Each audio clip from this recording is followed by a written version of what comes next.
I'm taking you to this Welcome to Mount Vernon sign so you can have your starting off point. It's a beautiful sign. That's it. Welcome to the Mount Vernon Travel Center. You see that?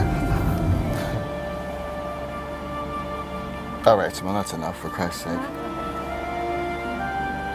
It's a very artistic town. That's our pride and joy, is this gorilla right here.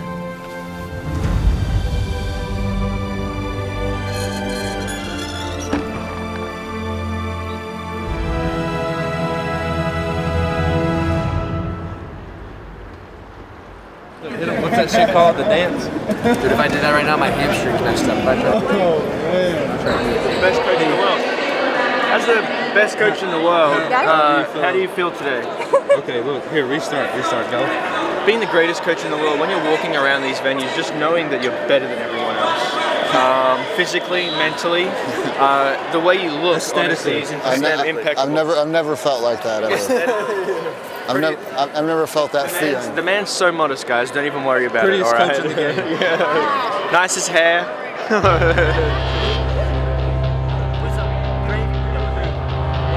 For us, we're not deep. You know, we'll have 16, 17 adult competitors. Atos, Czech, Matt, Gracie Baja. They might have 70 people signed up. They get third. But then that's 70 points, you know, so then we would have to nail out 7 first places just to compete with that. When I was a blue belt at one of the BJJ pros, we had 9 guys, we brought home 11 gold medals. So like literally everyone won, and then I won the opens. And that was the only way we could even get on the podium. We've got a lot of guys this time. I think we can do it this time. The gains we made from when the quarantine happened between now and then is fucking astronomical. I really feel like that maybe at Nogi Worlds, we thought our jiu-jitsu was what it was, and it wasn't quite there yet. You know, and mentally we were tough enough and we wanted to be good enough that we believed in ourselves enough that we thought it was right there, but it wasn't.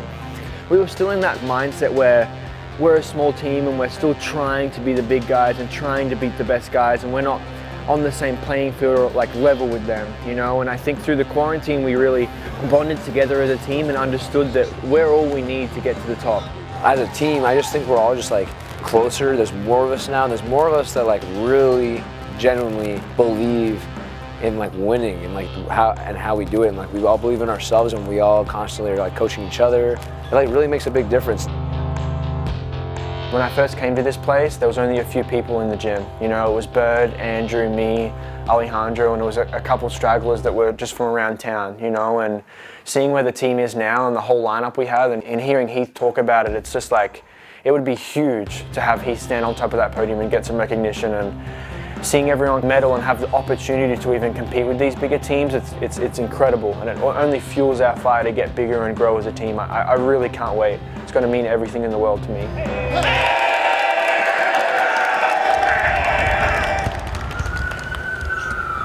Lunchtime.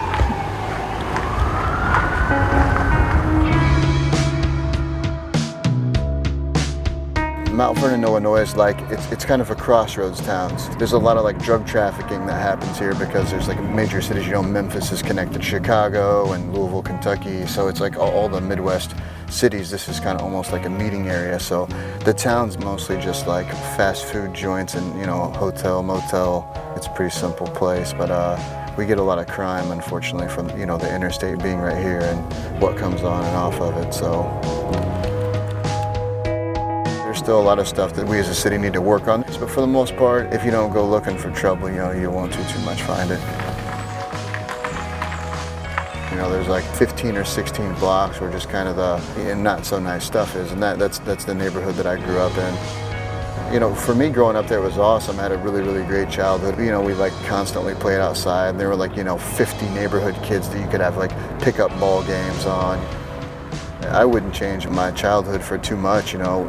We didn't have a whole lot of stuff, like possession-wise, but it was nice, you know, growing up like that and being able to run the streets and run around. Growing up, I was actually on the swim team, baseball team, basketball team, football team. I even was on a bowling team. We literally, anything that there was that they offered at any time, my mom signed us up to do it. She never missed a game. She was always there. They're extremely devoted to always being there. You know, it's kind of something that I've made sure, you know, to pass on with my boys. all that's unfortunately kind of gone now. Like it's like that with the town, you know, like the hospital that I was born in, it's been torn down. It was old. The house that I grew up in, it's been torn down. The high school that I went to high school at has been torn down. There's a lot of these, you know, that they just kind of sit and they're empty, and no businesses will like use them. So the town's kind of like full of those. There's no any type of community building or anything like this, and there's not a whole lot for the kids to do, unfortunately.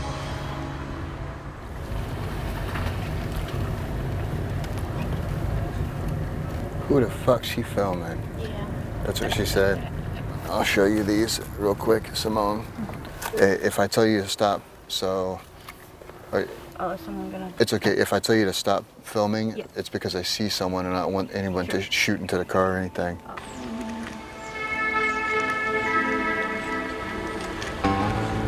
Okay, so that sign right there, look what it says. You buy the house for $825. There's literally hundreds of these all over Mount Vernon that are just like old, decrepit houses. Nobody does anything with them, and then they get broken down, and so don't film this guy, someone that's up here.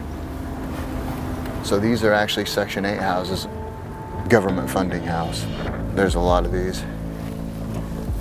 So this is one of the local baseball fields. It's not taken care of. I don't know that it'll ever be used again, so the kids can't even come up and play like pickup games on it because it's in such bad shape. And like I said, this part of town is just kind of been left, you know what I mean? It's really unfortunate because down here I don't think there's a whole lot for anybody to do, and I don't think anybody's going to change that anytime soon either. So the gym's fairly close to here, so it's like an outlet for kids to kind of go to and train. Some people bust their ass and work hard and they get out, but for the most part, you know, when you don't know anything different, you've seen your parents, you know, do that, and it's tough to get out of that cycle, you know what I mean? There's just not a lot of opportunity and a lot of stuff here, so I think you feel kind of stuck, and when you feel stuck, I think you stop, you know, moving forward in a lot of ways, and, you know, like reaching for success, and you just kind of settle, so I think that happens a lot. Are there any, like, buildings you want to eventually buy out for like a bigger gym? There's actually a place that it used to be the YMCA. That's kind of like the goal, you know, it's in the middle of the town. It's got a nice big parking lot. We can run a wrestling and boxing program with the Jiu-Jitsu. Other than that, no, not really. I mean, you know, most of the people that things are so cheap here, they invest. So they've came down and they've bought all of the stuff. So the prices have really went up so much that local people can't really afford it. So now they're just all empty buildings and run down. Yo, King City. You're gonna tear this down too. The hospital, the houses, and the school that I grew up in, when they said that it had asbestos in it, they tore it down in like, literally in like one day, so. I mean, you know Daisy Fresh got this shit. Yeah, hopefully it gave us some superpowers and made us stronger than the other gyms, but I don't know, we'll see, I guess. This is about the time of day, like when I start off with the text messages, I kind of message everybody, you know, and just say, hey, class tonight, are you going to be there? And then, so we'll send out about, you know, in between 300 and 500 messages from like 11 to like 3 o'clock, and make sure everybody's going to, you know, like be in class and be around. And that's like an everyday thing, you know. When you're trying to build something that's really significant, I think it's important that you become a significant part of their everyday life. So I always message and tell them what the game plan is, what we'll be working on for the rest of the week. And that's kind of how we get it in. PSF on 3, 1, 2, 3. PSF!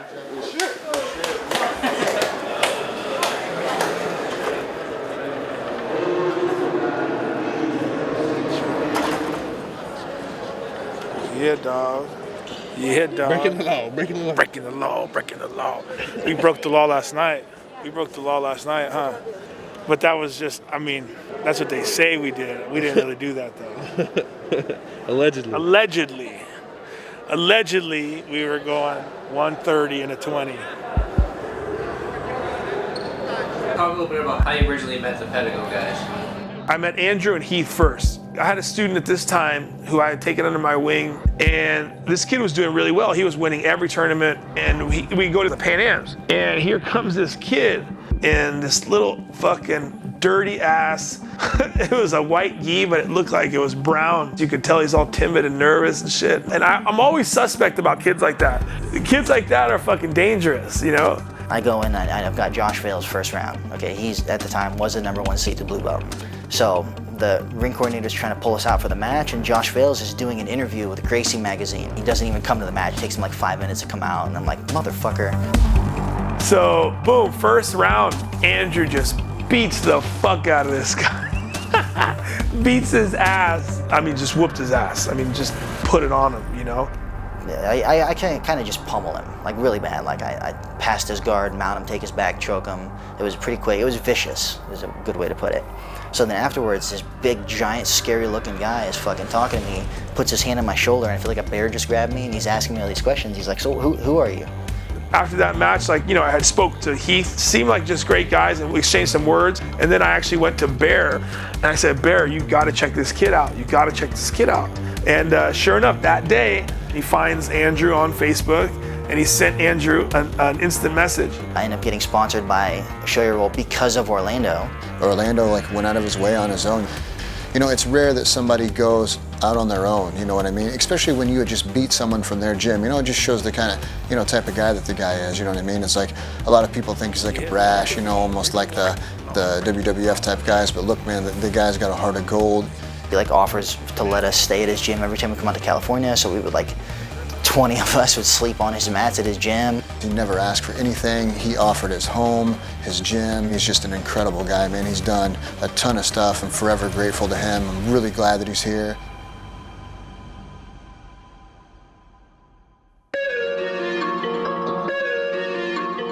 My dad was really into watching sports, so he had one of those little boxes that you, kind of like the Fire Stick now that has all the channels. Where you get all the pay-per-views free and shit? Yeah, we borrowed them. Yeah.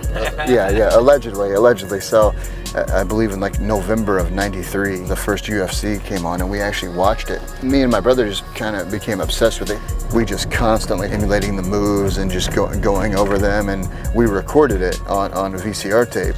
So we would just watch it over and over, and even then as a kid I remember thinking like, man, if you could just learn how to wrestle and sprawl and you could punch the guy, they could never get you down on the ground. So I was kind of always thinking about like that submission fighting style all the way back then. We would go to the library and get on the internet, and I actually found these tapes, these Japanese tapes. There was a Kazushi Sakuraba instructional. So I just started buying all these tapes from Japan, you know, and they were really expensive at the time. You know, they were like $40 shipped. You know, when you're a kid, that's a lot. So we would like do anything we could to get the money to get them and save up, and then we would grab them, and then we would just do all the submission stuff and all the crazy stuff that was on the tapes. We found that so many people didn't really have anything going on, you know what I mean? So they were like happy to kind of be a part of something, and that definitely played a huge role in wanting to start the gym and actual, you know, we did it in the grass at first, you know, so that kind of sucked, you know, who wants to roll in the grass, right? It's hard and it hurts. So then when he was able to rent a house finally of his own, and then we had a spare bedroom, and we trained out of that. Then we started to get like, you know, 8, 10, 12 people in a class, and then that was kind of like where it kind of grew and took off.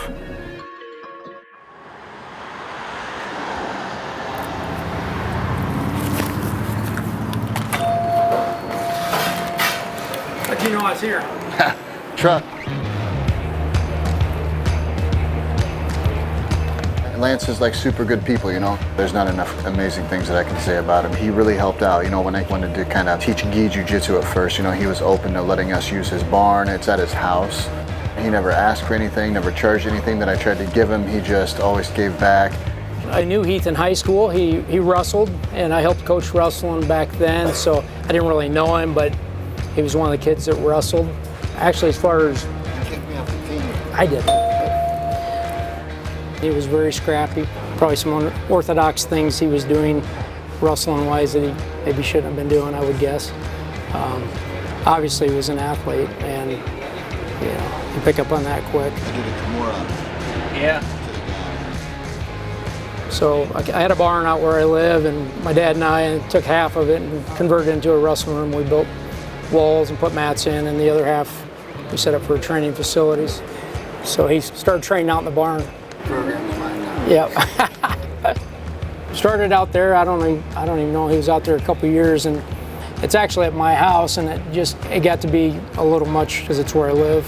I was a blue belt when I started, so everyone was brand new. They were all white belts. Like you said, they were just guys from like the weight room or wherever that we could find them from. So still to this day, it's probably the nicest place that we've ever trained. There were like nice heaters in there and like air conditioner, and the walls were matted and they were like soft mats. It was really, really nice. So we're really fortunate that Lance allowed us to have that there for so long. And like you said, this is where he lived, so it got to where there will be 15, 20 people in class. So there's just his driveway and then cars up and down the road, you know what I mean? So there was a handful, for sure.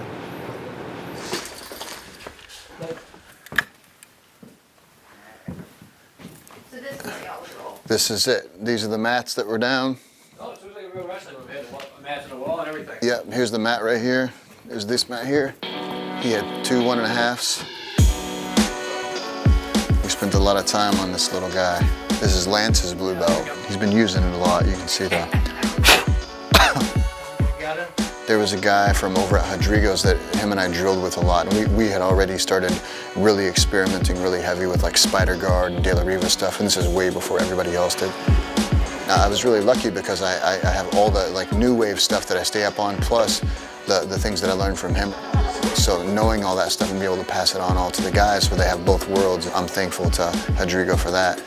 We drilled a move and then we just rolled really hard for about 2 hours until everybody kind of like threw up, and then that was it. You know what I mean? It was like impossible to not be in shape in the room because you just kind of felt like you were gonna have a heart attack every time you rolled, even the 19-year-olds. I tell people all the time, man, you got the best hidden secret in the world right here in town. And when you're talking world champions, Pan Am champions, and these guys are so good. The neatest thing about it is a lot of them are homegrown. These are guys that he's just recruited, brought in there, and developed into what they are.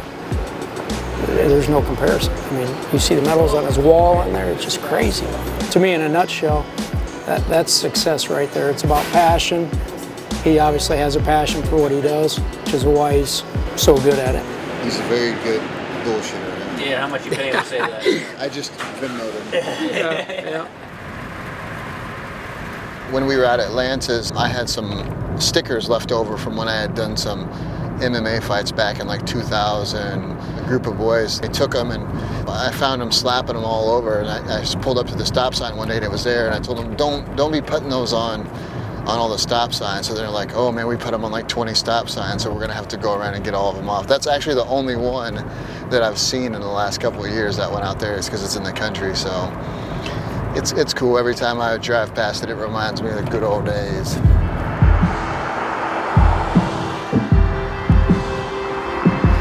What's up, dude? What's up, champ?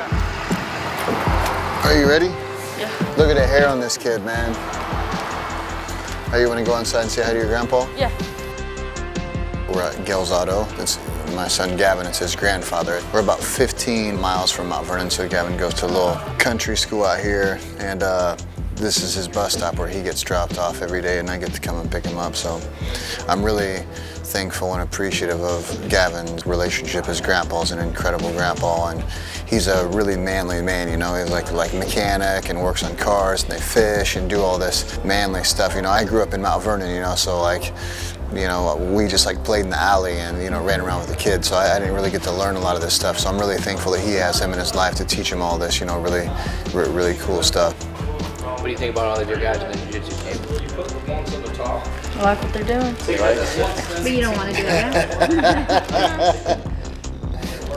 now. He's ready to run as a politician. No, I like what they're doing up there. I like the work they're doing. It's okay to not like jiu-jitsu. Yeah, gotta do something though.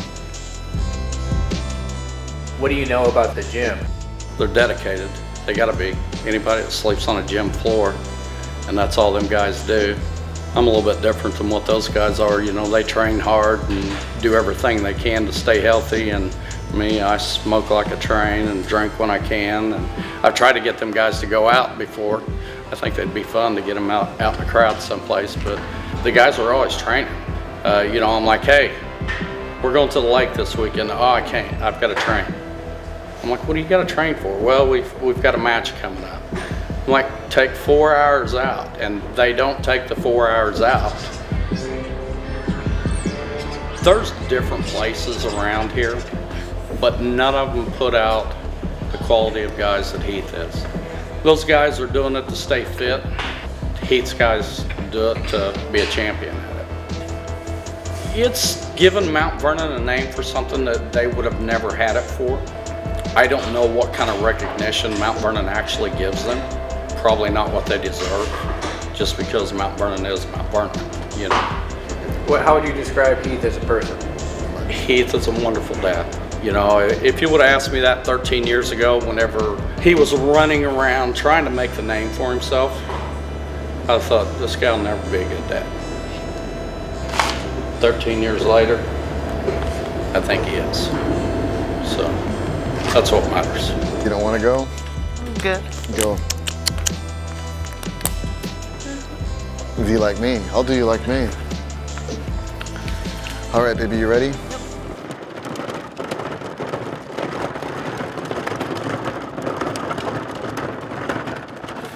I'll show you how right now how I do them right now.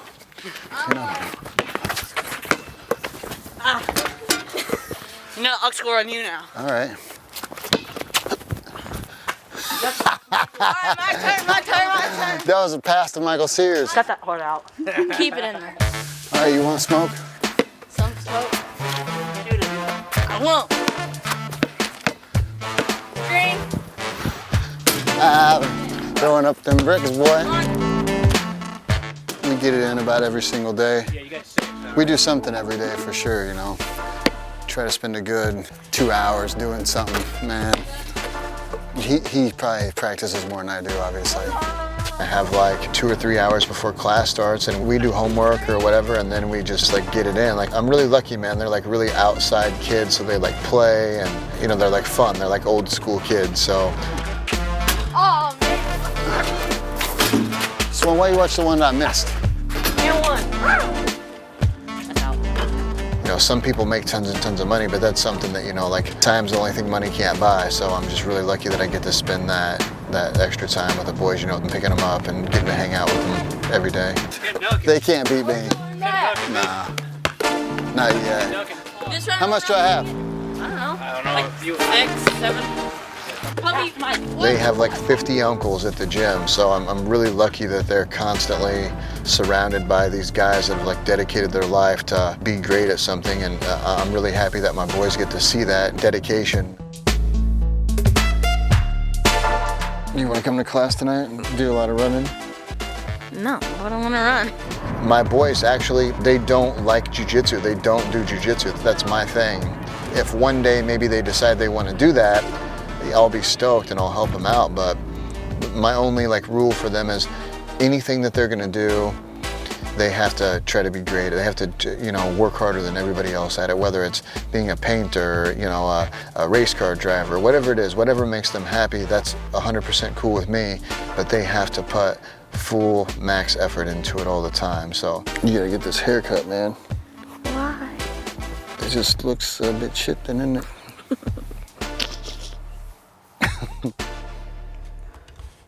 I try to take my sons to all the Major League Baseball parks. That's kind of been our thing to try to do. So when we do, I try to pick up a hat. Then I kind of got to where I like to collect and wear them to all the tournaments that we went to. And it's kind of the only thing that I've ever really collected besides gis and, you know. When did you get the Atlanta one? So the Atlanta one's one of my oldest ones. I actually got that after an IBJJF in Atlanta. Hold on 1 second, here we go. Michael, put that back there. My favorite one is probably this one up here. I got from a friend who's an umpire, and then he hooked me up and got me that hat, so I was pretty excited about that. And I got 2 more that I got to get, and then I got the full 30, so I'm pretty excited about that. Pretty proud of this collection. These are my show your roll hats, NAP hats. Yeah, this is all my fitted ones. This is one of the first ones they ever did. Those guys are incredibly amazing, man. They send stuff all the time, take care of the guys on the team, and they just constantly give. They never ask for anything in return.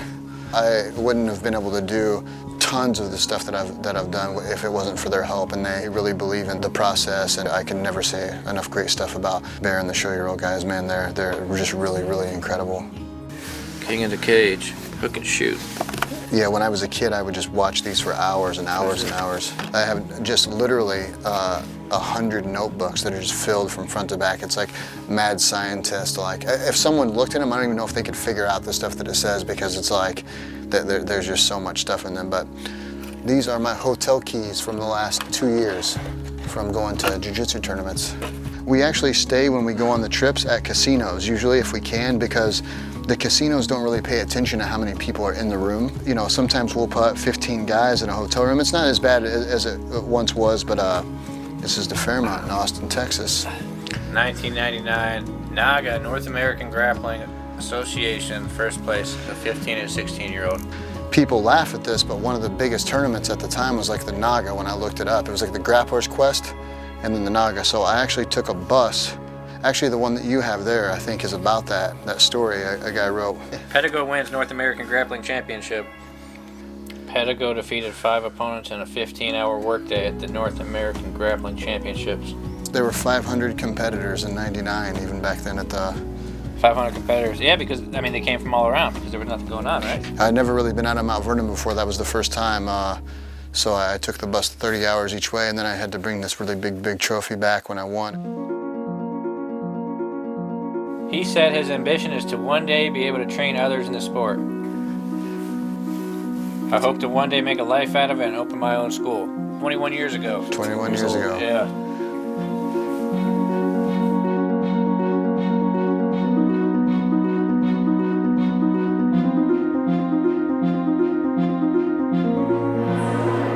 In second place, illegal submission fighting. It's like a dream that you put a lot of effort into, you know, it's a building process, you know what I mean? So we've put a lot of years in, and you know, now we can compete. We're right there with like the major, Atos, Checkmat, Gracie Baja. Adult male. We had a lot of hard work up to this, and it's definitely paid off. Our purple belt squad came in and fucking really killed it, man. All of us got medals. Little Jacob got fucking gold. Me and Drew performed and kicked ass at black belt. It's just really cool to see all the hard work paying off. Like, you know, he always told us this was gonna happen, and we always trusted him, we always believed him, and it's really neat to see it all coming to fruition and happening now. For Heath to get that recognition and finally be able to see that like Daisy Fresh or Pedigo submission fighting is the real deal. They're people that are going to be able to hang with Alliance and Checkmat and all these top teams out there. You know, it's huge. It's incredible to see. Being able to compete with something that's such a mass, you know, army of like soldiers is like, you know, it's pretty exciting to have our little crew be able to come out, you know, wreak havoc on those guys. In the next couple of years, I think that we're going to just completely pass everybody up. You know, we're almost winning now with just blue and purple. So once we're blue, purple, brown, and black, I think that's lights out for everybody. They're going to have to build another mega team altogether to be able to compete.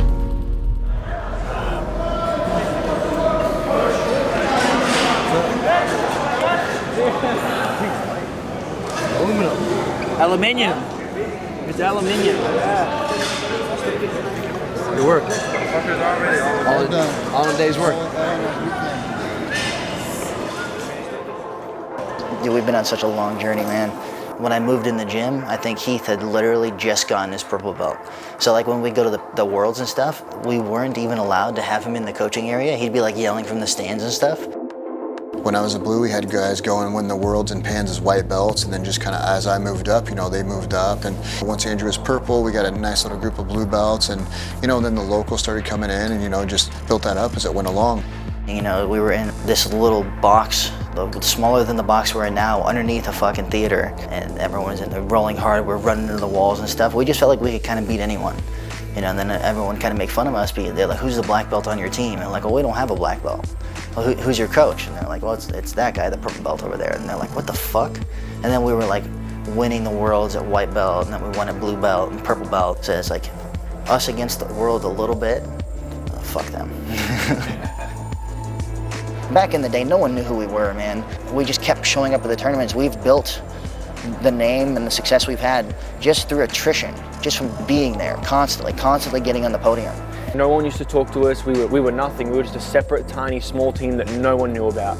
And now we're walking around and we're talking to all the black belts, all the top guys, and we're a part of that top tier that is winning everything at the top. It's just, it happened really fast and it's crazy. It's unbelievable. It's really wild. The first major competition where we got a team trophy was the Atlanta BJJ Pro. And they wouldn't let me on the podium to pick it up because they said I wasn't a black belt. So today when I was up there in the same building, I thought about that, man, and it's like all the guys come from, such a tiny place, man, and just competing against these huge mega teams where, most of the guys don't even know each other. They never even spoke before, and then they kind of combine all their points, dude. It's an incredible feeling being up there with those guys. I couldn't be more proud of the performance and the outcome.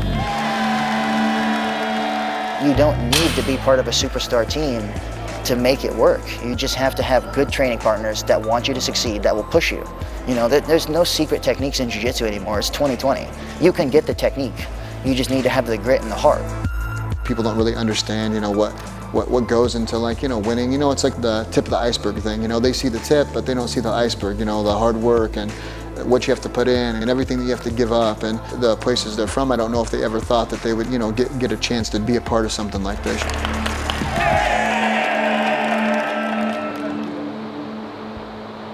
Sometimes you can't get a mattress every night, and if it's a hard night of training and you go to bed, you don't want to be uncomfortable. So if you just sleep on the mat every single night, it's easier, just way easier, because you might not always get to bed. So over here, it's like Boardwalk and Park Place. This is the barrio. This is where the brown people hang out over here. You ain't brown, bro. So these are like the red ones. And then this over here is like Mediterranean and Baltic Avenue. Yep. Or you might actually win. Yeah, he's tired. He's tired.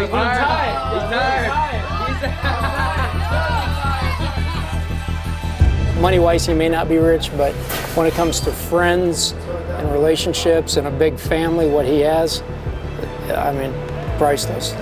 Those guys up there would do absolutely anything for him. I think it's probably reaching a lot farther than he may even know, just by doing those things and being a coach and a mentor.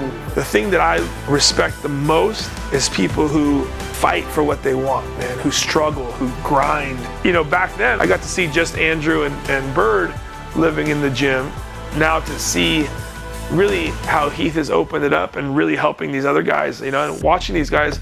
I mean, you're talking in a place in the United States where it isn't the greatest parts of the world, and he's helping a lot of these guys, man.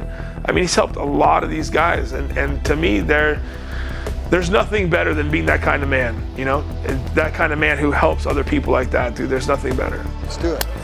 You're the man. Hey, you're the man. This is all you. This is what you've been waiting for. He's been like the ultimate guy for me, and he's been like a father figure I never had growing up. Heath is one of those guys, he really does care. He cares about these kids, man. He really cares about these kids, and that's the difference, A lot of people just kind of tune in, go teach their class, do their thing, check out, whatever. Heath is one of those guys who lives it, man.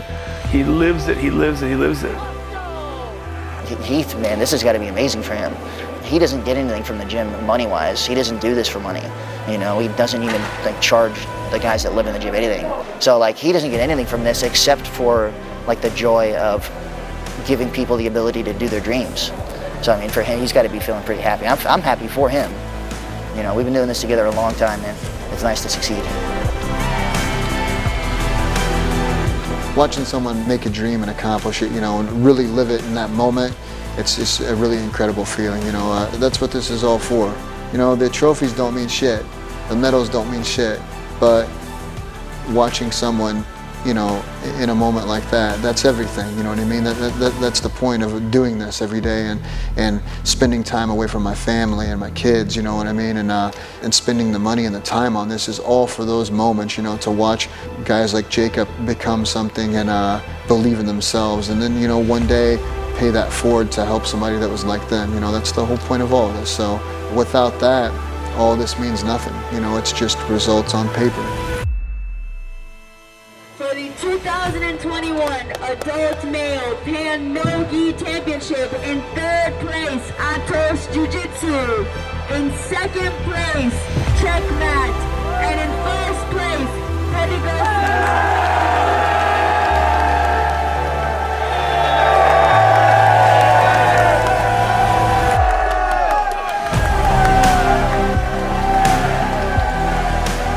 A lot of people ask, man, you know, in such a little town, man, you have all these guys competing at this level. Are you surprised? The answer, humbly, is I'm not surprised at all. I've always believed what they tell you about hard work. If you dedicate yourself every day to something and you've truly given everything you can to that, it'll work out. Things will work out. And I've always felt like that was going to happen with this. Best coach in the fucking world, baby. Best coach in the fucking world. No doubt. No doubt. Number fucking one. Galatians 3:17, thou shalt pour thy gravy upon thy biscuit. We're here in Austin, Texas, getting ready for the Who's Number One press conference. This is the biggest card I've ever been on. Gordon Ryan's on the card. Gabby Garcia's on the card. The star of the Daisy Brush series, Andrew Wiltsey.